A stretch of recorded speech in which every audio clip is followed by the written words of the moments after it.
Welcome, everyone. Today is our kickoff to the Faculty Staff Virtual Series. Welcome if it's your first time. My name is Suzanne Voigt, and I'm the Program Manager for all faculty and staff engagement with the Career Center.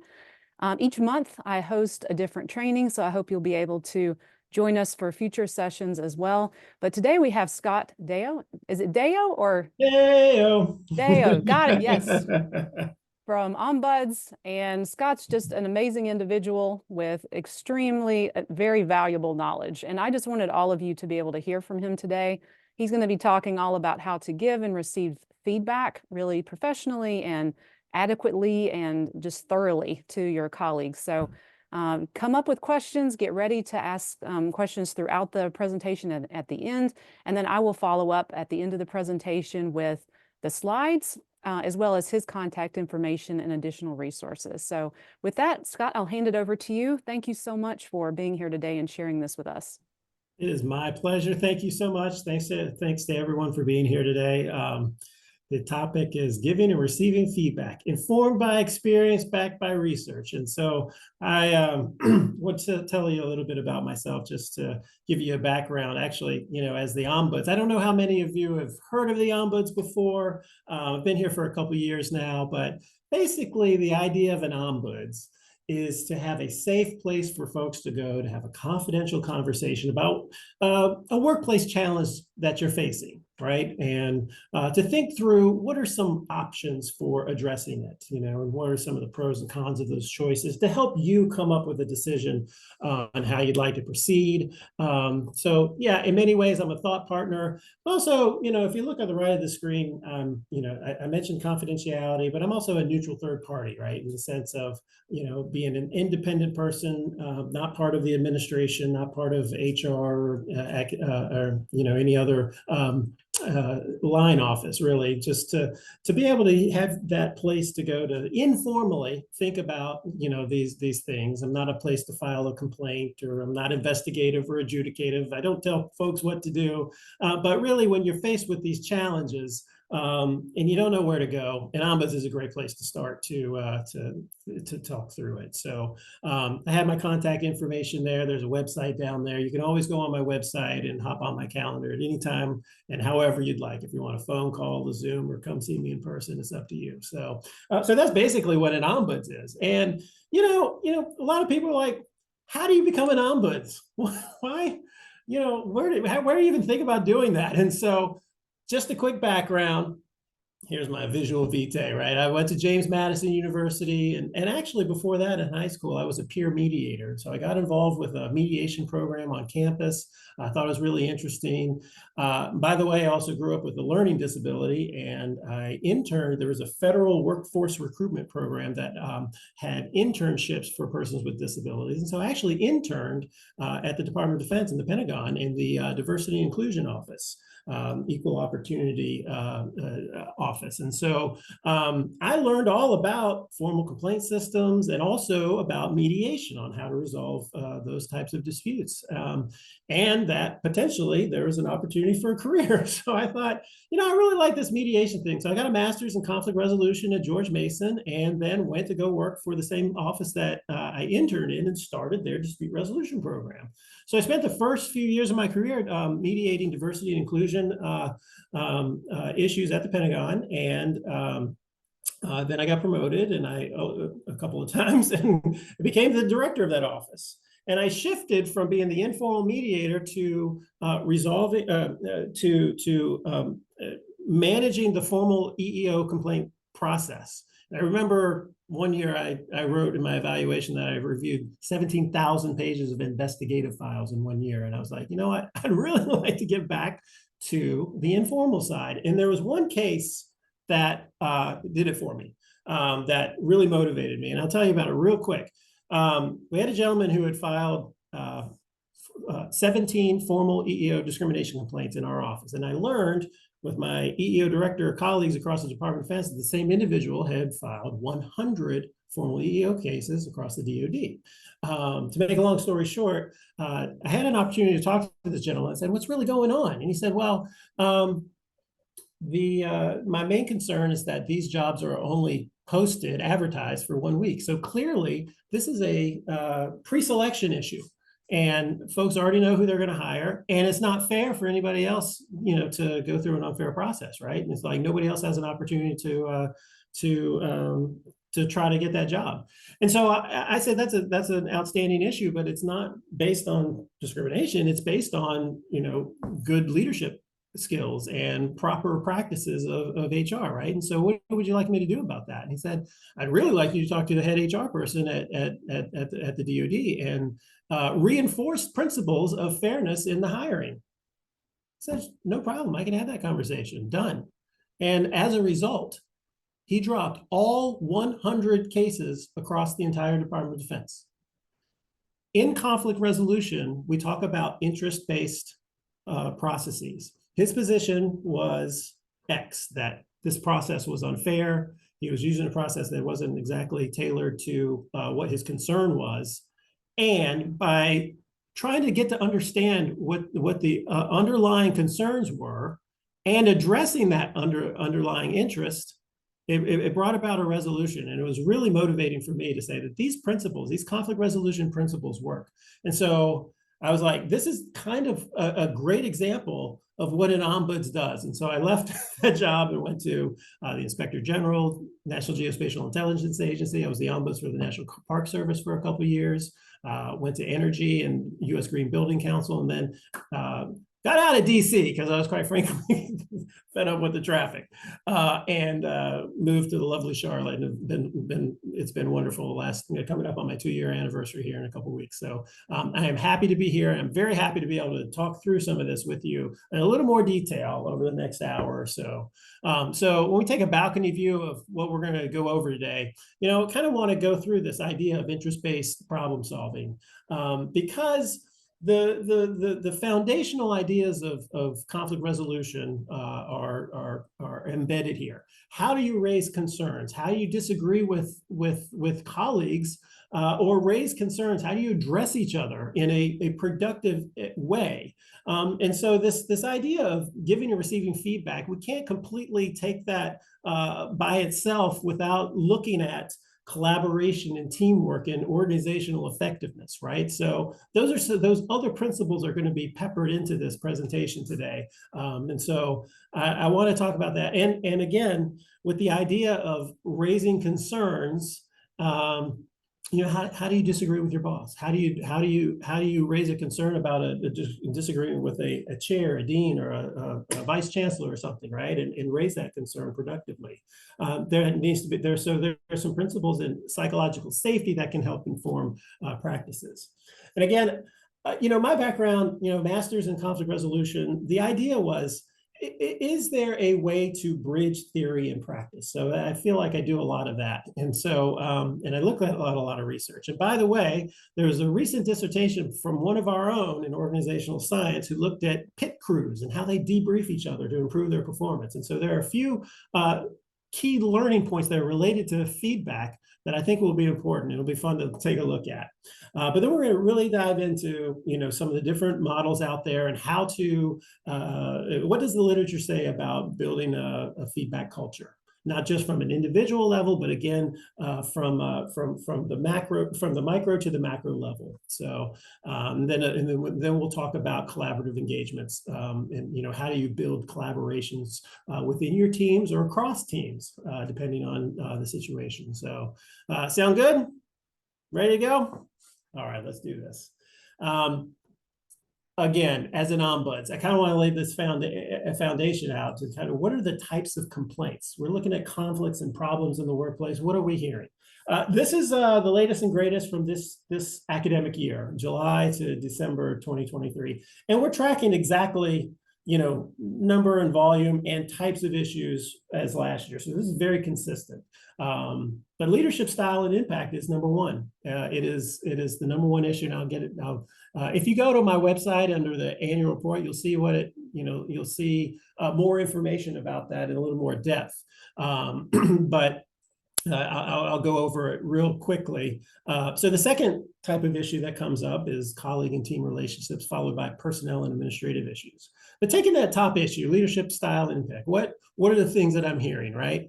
And it's mostly dealing with behaviors that are disrespectful, not fair, unprofessional. You know, the idea that we're not promoting collaboration and we're not improving as leaders, we're not improving the program. Right, we're kind of stagnant, if you will, and so it can cause a lot of frustration by folks who are, you know, when you hear the idea, this is how we've always done it, and this is the way we're going to do it. It's like nails on a chalkboard for a lot of people, and so you know, it creates a lot of conflict. So why do we do it this way? There are new and innovative ways of doing it that could be more efficient and provide better outcomes. But when folks face that brick wall of we're not changing, that can be very, very frustrating for folks. Moving on to some of the other issues. The sub issues are cooperation and collaboration, respect for teams, right? And then also, you know, some of the risk areas, not addressing serious issues that come up, you know, DEI issues, discrimination, harassment, retaliation for speaking up. And I'll tell you, while the numbers aren't high, super high, the issue is super serious, because even just one issue of retaliation or even a threat of retaliation can put a chilling effect on an organization for years to come. So I don't want to minimize the number of issues that come up, because just the even threat of retaliation, even the perception of retaliation for raising an issue is so problematic. And honestly, I'll tell you that a lot of ombuds are created because of retaliation, you know, and failure to address issues. That's why I got the job at the National Park Service, because they were testifying before Congress because they had long-term, decades-long systemic issues of sexual harassment across multiple parks. And so when they were testifying before Congress, they said, look, you need a place for people to go to raise issues, that they can safely talk about what's going on and figure out and figure out ways of addressing this. And so, and when they're saying that, I was watching the hearings and I said, "You're saying ombuds. You're not saying the word ombuds, but that's what an ombuds is here for, especially for folks who have feel like they're in vulnerable situation and might experience retaliation for speaking up." So this is a serious, it's a serious issue. But moving on from that, let's talk about conflict really quickly and conflict resolution principles. Okay, so this is foundational. The Getting to Yes book by Roger Fisher and Bill Urey kind of laid the framework of letting us think about, or encouraging us to think about conflict in a different way, and more importantly, our approaches to a conflict in a different way, right? So when we argue, what happens? I'm right, you're wrong. Here are all the reasons why I'm right. Here are all the reasons why you're wrong. Here are all the reasons why I'm going to win the argument and you're going to lose. Right, so that comes, the proverbial win-win solution and win-lose solution. Those phrases are thrown around like candy, but it is true that when you take that kind of positional bargaining approach, it has a zero sum, meaning someone's going to win and someone's going to lose, and we need to rethink that. Right, what are our shared interests, our underlying interests? Right, so. Let's take the idea, let me see.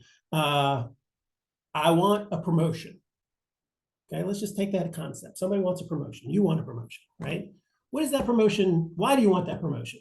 Well, a little more money. What would money do? Well, a lot of things. But more importantly, a promotion could be more responsibility, a greater impact, have a bigger impact on the university, right? And that's important to me. I want to make a greater impact on the students. So those are the underlying interests. And so the position of I want a promotion might not be necessarily possible. We don't have enough money. We don't have money for a promotion, or we don't have, or we're gonna have to put in, something to the state to get more money for that, or we're not quite there yet. But maybe we can meet your underlying interests. Maybe there's a title change. or that kind of shows respect to all the things that you're probably already doing anyway, right? Way above and beyond what your title says. Or there might be some other things to add to your portfolio and take things off to share those with other folks, perhaps. Anyway, the point is that when you take this approach, what are our shared interests, right? What do we have in common? And use that as the starting point of building that relationship, right? I was doing this training the other day, and we were thinking like, okay, dogs, cats. We didn't go too many. He was like, kids, no kids. Hiking, biking. It's like trying to figure out what kinds of things folks had in common, and it was interesting. Oh, three of us were psychology majors, right?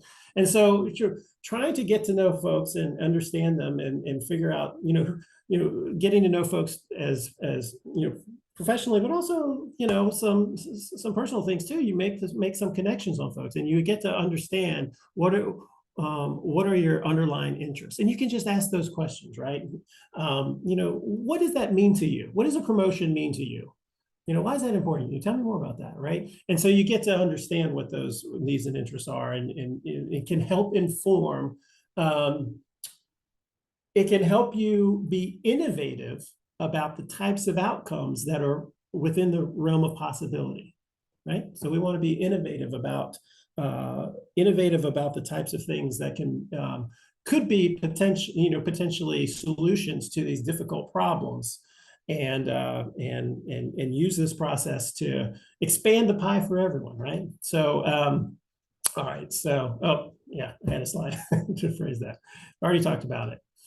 So you'll get these slides. I'm not going to go into the videos right now, but this is Bill Urey, the co-author of Getting to Yes, and they're part of the program of negotiation. He has a couple of videos to talk about a little bit more. Very short videos that can be helpful if you want to take a look at it at another time. So let's talk quickly about the idea of psychological safety, right? So Amy Edmondson has a good book out there that you're welcome to explore if you haven't already. But the idea is, create an environment where the team feels safe to try new things, take risks, make mistakes, and it's okay, right? What are some other aspects of psychological safety, right? Of course, giving and receiving feedback, being able to talk to each other. But there are lots of layers of it, being able to simply raise a concern, disagreeing, diversity of thought, saying you're not quite getting something, asking questions. I have on more than one occasion, I've heard concerns from relatively new employees who would say, my supervisor said, we went over this once and that's it. I'm like, look, I'm doing admin stuff. I'm trying to figure out the travel system. And I was like, this is not, exactly intuitive or user-friendly. So I need to do it a few times to make sure I'm getting it right. And even then, I'm still going to make mistakes. So it was basically, in this particular case, someone was making an environment where it was a zero mistake environment. And then they're going to get written up. And it was just not a learning environment. And they didn't feel like it was a psychological safety kind of situation. And so, it would be the defensiveness came up. Defensiveness came up, and it was, keeping records on. Anyway, it devolved. And so, the question is, how do we create an environment where we can have the psychological safety for the benefit of everyone, from the employees, from the managers' standpoint as well, right? It can go a long way. So let's talk about feedback a little bit. So in your chat, sorry, I haven't been looking at chat real quick. Oh yeah, somebody else went to JMU. Go Dukes, nice. So use your chat, and it just real briefly, just a few words, how would you describe feedback? What is feedback? Sometimes people say opinion, but I'll use the chat. It's informative, a necessary evil, a growth opportunity. feedback's a gift. It doesn't always feel like a gift, does it? Constructive criticism, yeah, for sure. Helpful assistance, intended to be helpful, hopefully, right? Encouragement, ways, yeah, addressing something you care about and want to change, yeah. Mm-hmm. Yeah, for sure, for sure. Guidance. Aha, yeah, yeah. Absolutely, absolutely. Oh, positive reinforcement. Negative reinforcement sometimes, right? Yes, indeed. Coaching. Yeah, these are good positive ways, right? Positive descriptors of it. So, I put up a slide here. Sometimes it's an idea, it's an opinion, sometimes it's a survey. You get feedback from a survey, which, by the way, I am at the end of this session. I have a QR code that you can't give a lunch and learn on feedback if you're not open to getting feedback about it. So if this is helpful or not helpful, it'll be great to hear at the end. But yeah, feedback's advice, a rating, a tool for personal growth, someone said. Yeah, that's excellent. At work, oftentimes, how do you get this feedback? Is it, or in what context, right? Is it about a project that you're working on, an event, post event feedback? How did this go? How did the team gets together and talks about it? Everyone gets annual performance appraisals, right? So that's a version of feedback. And then, about the relationships, right? Sometimes communication, or, sometimes if things, relationship, there's so many different layers of relationship types of things, but we talk about, what's working, what's not. Maybe we do, maybe we don't, but those are the type of, in terms of feedback, that's the type of feedback you may receive or want to give, right? I would say, oftentimes I would agree, relationships. We also see feedback in the idea of processes and then also decisions, right? So that's another lens to look at ways in which we give and receive feedback. But let's think about feedback. So that's what feedback is. But let's think about how, the feedback that you've received. And I want you to think about, very broadly, a time that you received feedback that was not helpful. I don't want to know the specifics or in the chat or anything, but if you have a word or two to describe, what was it about that feedback that was not helpful? Like, yeah, wasn't relevant, wasn't specific, berating, condescending, vague. Yeah. Oh, the chat's coming in. Here we go. Yeah. Rude. Oh, no suggestions. It wasn't helpful. No suggestion for improvement, right? Yeah. What am I supposed to do with this? It was just draped in negativity, right? Absolutely, right?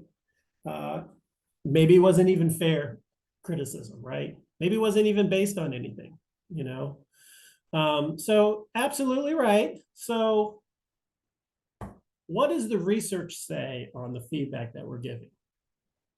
Gallup says that we're terrible at it. Only 26% of employees say that the feedback that they're receiving actually helps them improve their performance.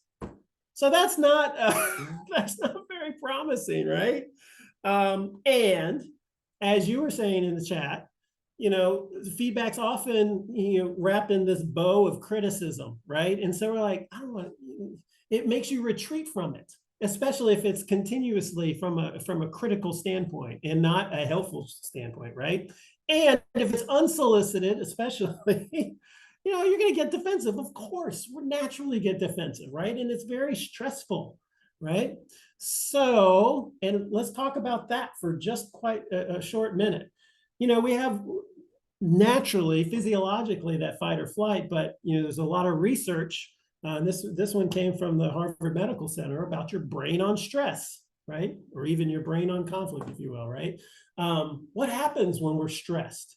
Our adrenaline's pumping, blood's flowing. We're on high alert, And that's not necessarily good for focusing on the things that we need to focus on. We're like, we're on alert for more primitive kinds of things, safety issues. You know, we're not really, and self-protection kinds of things. We're not alert to the, you know, other types of being empathic to the other person's feelings or anything like that, right? So I think there are some biological things that prevent us from necessarily, and it's self-protection, but it's also not very helpful for getting right into a conflict when we're in this kind of state. So just be mindful of your reactions. You feel your face getting flushed, or your heart pumping, you're starting to sweat in the middle of an issue. Might be time to take a beat and hey, let's circle back to this tomorrow or something. You know, you have some self-help kinds of advocate for yourself. Say, hey, maybe we can talk about this tomorrow. And I would say, preface that by saying, hey, I think this is an important issue. I really want to talk about it, but perhaps now I need some time to reflect, and and then propose a time. Can we talk about it tomorrow? So let's not. So I just want to throw this out there that, you know, this is totally natural, but we want to be able to be in the right mindset and be open to it when we receive feedback. So the opposite, it might not always be the opposite, but think about the best feedback you received. So what was it about that? Is it exactly the opposite? Let's use the chat again. What were some aspects of the most helpful feedback you received? Honest. Oh, compliment sandwich. You're doing great. You need to improve on this, but keep up the good work, right? Yeah. There are pros and cons to that. Some folks like it, some folks don't. The Oreo sandwich. Yeah, yeah. It was positive. It was encouraging. It was actually constructive, right? I'm also thinking, yeah, there you go. You said it was positive. It was, yeah. The tone was helpful, right? Exactly. All right, we're getting the point here. So let's, absolutely. So, you know, this is a nice little graphic. You know, feedback should be actionable, timely, relevant, right? There you go. Looks familiar, right? Timely, relevant, actionable. There's more to it. That's just one model. There's another model here that says we should be working towards respectful authenticity. Okay? Because some of the, you know, the first question, the unhelpful feedback, it was blunt, demeaning. You know, some folks would say, well, I'm just being honest. Yeah, but you're being a jerk about it. It's not helpful, right? Or being, you know, we've heard passive aggressive. Sometimes it's actively aggressive. Or active avoidance or passive avoidance. You know, so that's kind of disingenuous or disrespectful. What we're working towards is the authentic, respectful authenticity. That the feedback's coming from a place of caring. You know, that you truly care about the other person. I'll give you an example. We had a colleague who was presenting at a conference of 300 to 500 other ombuds. Yeah, there's a few of us. And the person was saying every other word, and it was very distracting. And we felt like this person, you know, could use some feedback. But then you know, here we go, Ombuds talking about all this, giving and receiving feedback. Well, should we say something? Should we not say something?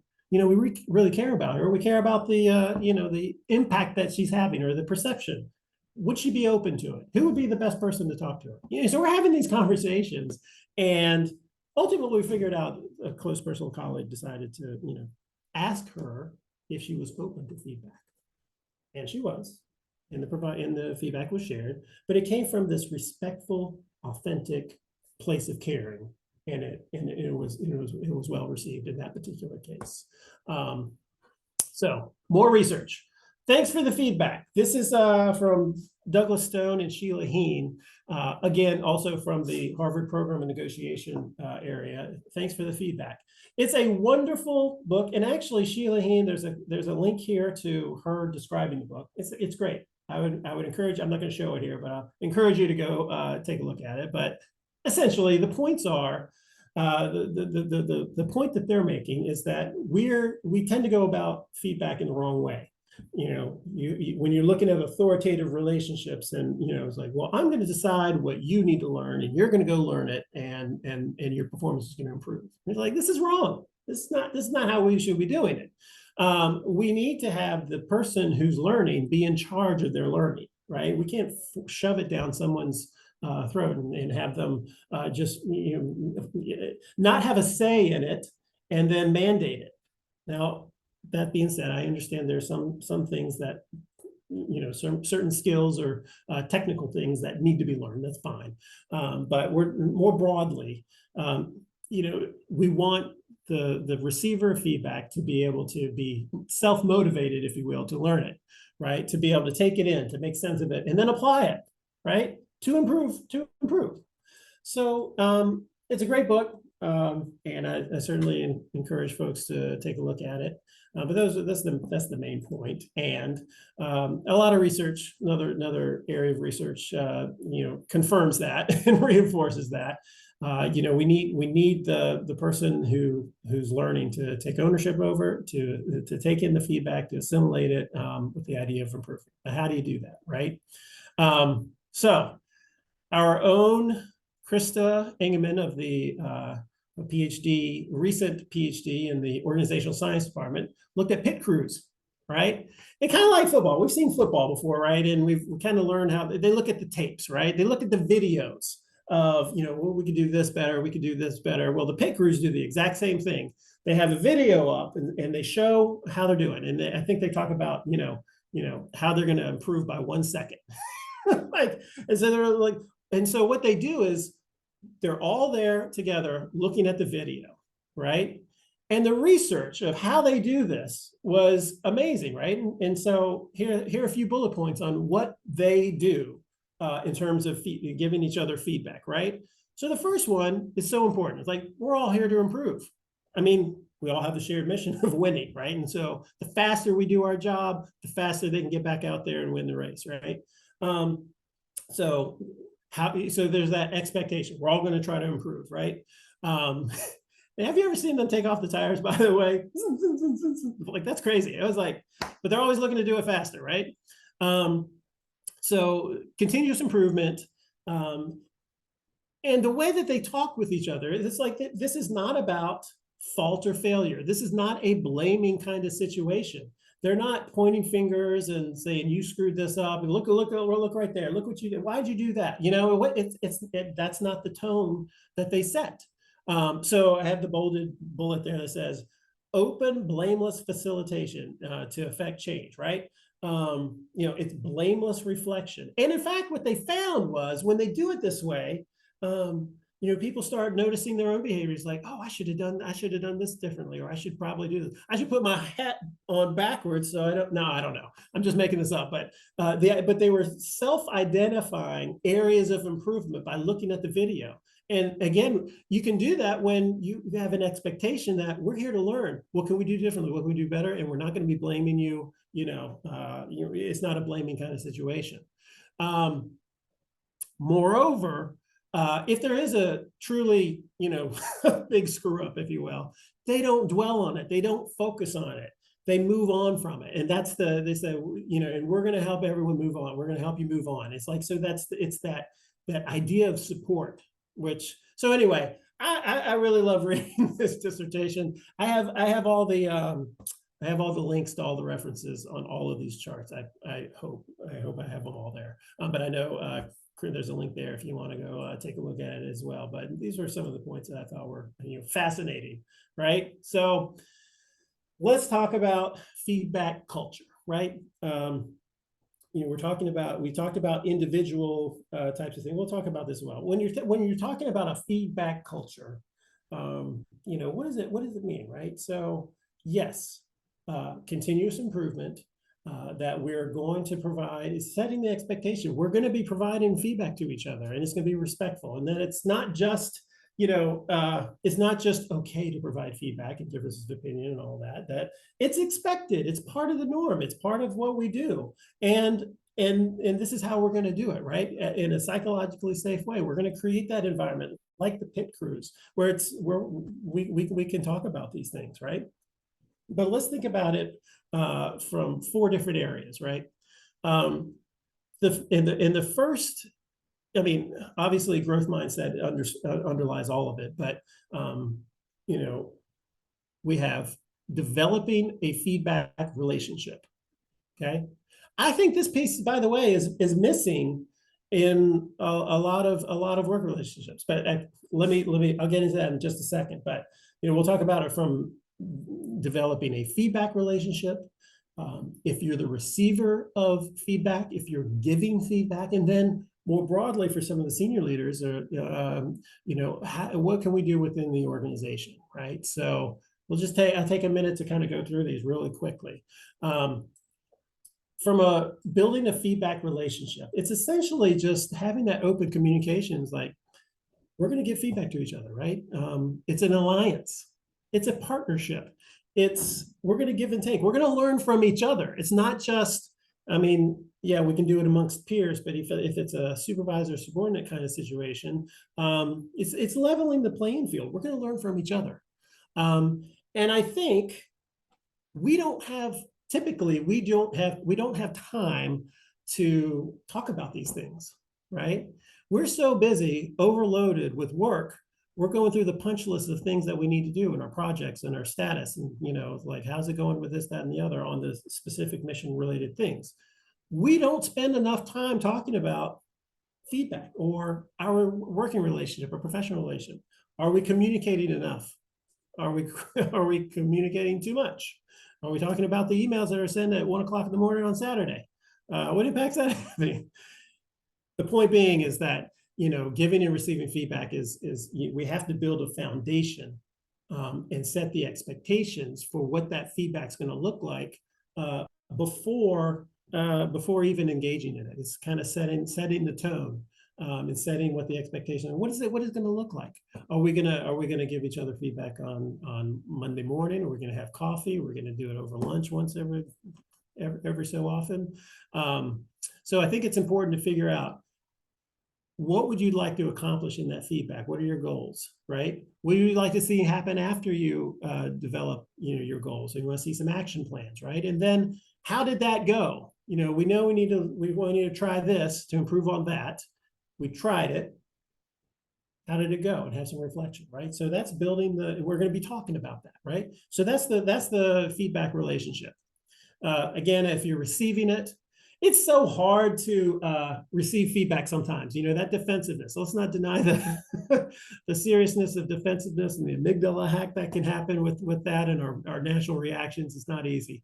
But I think, again, if it's coming from a place of caring, it's coming from a place of respectful communication, it can, and you've set up that relationship, it's part of the norm, right? So thinking about the information as a receiver, let's figure out a plan. What are we going to do about it? And how are we going to incorporate that feedback every day or every week or whatever the case might be? And I know we went over this a little bit, but as the giver of feedback, again, that relationship is so important. Always being mindful of your impact on the other, right? And some styles are different. I'll just go ahead and say it. Some people are like, kind of ease into it. Let's ease into that feedback a little bit, Or some folks are like, I'll just rip the Band-Aid off. Tell me, what did I do? So, but you all can talk. You can talk about that when you're building the relationship. But just still, be mindful of making sure that the feedback's coming from a place of caring, but the other piece here is have specific data, like a specific observable thing when you're sharing it. I was talking to somebody earlier who said, people say that I'm not approachable.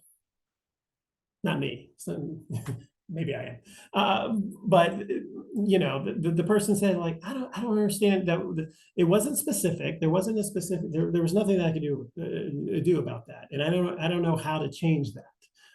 So I mean, even though that is a specific thing that someone has said. But then how do you translate that into, okay, well, what are some barriers to the approachability here? you know, and you can have some conversations about that from a place of care, right? And so let's see. And then finally, with the organization, you know, try to set the tone from the top. That the expectation is to have balanced feedback, you know, and you want your supervisors giving and employees and everybody giving each other feedback.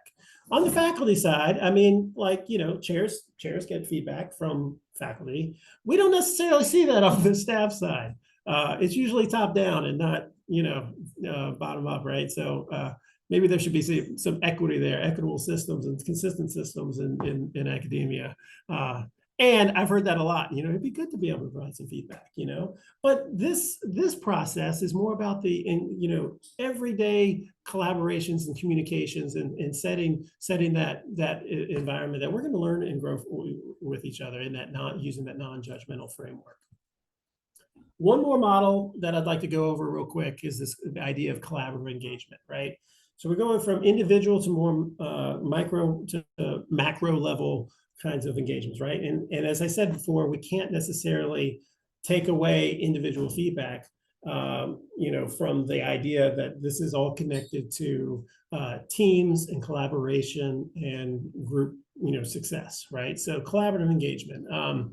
You know, the idea here is that we want to motivate, have self-motivating continuous improvement, if you will, self-motivating collaborations to help improve the effectiveness of the teams, right? And in this particular study, it says inclusion, common understandings, which I think is related to our shared interest kind of model, and trust.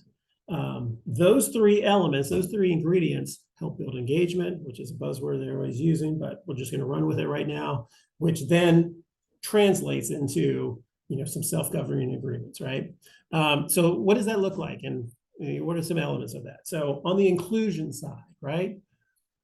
The emphasis is people, you know, building person-centered relationships, respectful relationships. And that is one of the most important aspects of any group, right?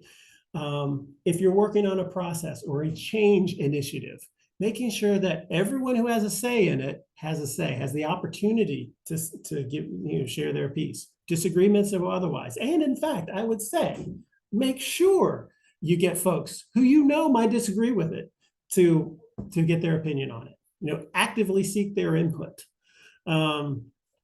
because it's all when you're talking about, what's the phrase again? Self-governing agreements. If you don't have everyone's input, it's not gonna work. If you just do a top-down, well, this is how we're doing it, this is how we're gonna go, this is the decision, everybody can live with it or leave. You know, it just creates a whole other set of problems. But if you're person-centered, making sure that all stakeholders have a say, even if, you know, in my experience, I would say, even if the decision doesn't go the way that, or the outcome doesn't go the way that they had hoped, the fact that they had the opportunity to, in good faith, share their perspectives goes a long way, right? So there you go. So that's on inclusion. Common understanding, right? So making sure that information is shared. I think we lose sometimes the idea of transparent information sharing because I've had a lot of cases recently where folks are keeping information's power, I guess, right? And they keep it close to the vest, and they're not sharing it. And they're not sharing it with folks in pretty senior positions. I don't know what's happening there. And so what that does is that motivates mistrust, right? And so when you're building collaborative teams, the sharing of information transparently has to be reciprocal, has to go both ways. And it takes time, but over time, it's gonna pay dividends in building that trust and making sure that, you know, and reinforcing that we're in it together. Enforcing that idea that we are in this together, we are working towards the same goal, the same common interests, And you can see that folks are there, you can see it in their actions and the words, and the intent is there. And it's coming from a place of caring and respect for everyone, right? So it builds trust, right? So that's the other piece of it. So in addition to the data sharing, just fostering that open communication, and really, it's important to set these principles up from the beginning. This is what we're working for. This is where we're going. This is what we share in common. This is our common goal, basically, right? And really honoring everyone's contributions, and maximizing that, because so that's the idea behind this model, because then all of these ingredients are going to then translate into folks working together in good faith, being committed to one another, dedicated, and hanging in there for the long haul, even. And you see this, you can see this even in on research side, when you have collaborators come together. And I used to see this working for scientific organizations, where folks come together from different parts of the organization, or even different organizations altogether, to solve a problem. And when they talk about these things up front and lay that foundation, this is how we're going to engage, this is how we're going to work together. When problems when we anticipate typical problems, this is how we're going to address them, right? We talk about conflict resolution up front. This is how we'd like to give and receive feedback to each other, right? And so that goes a really long way in creating teams that work well together and perform well, right? Because we all know when things aren't going well, if not managed properly, it can really detract significantly on the mission. So let's open up to questions. That's pretty much I want to leave some time for questions, and see if you have any thoughts and feedback about the feedback.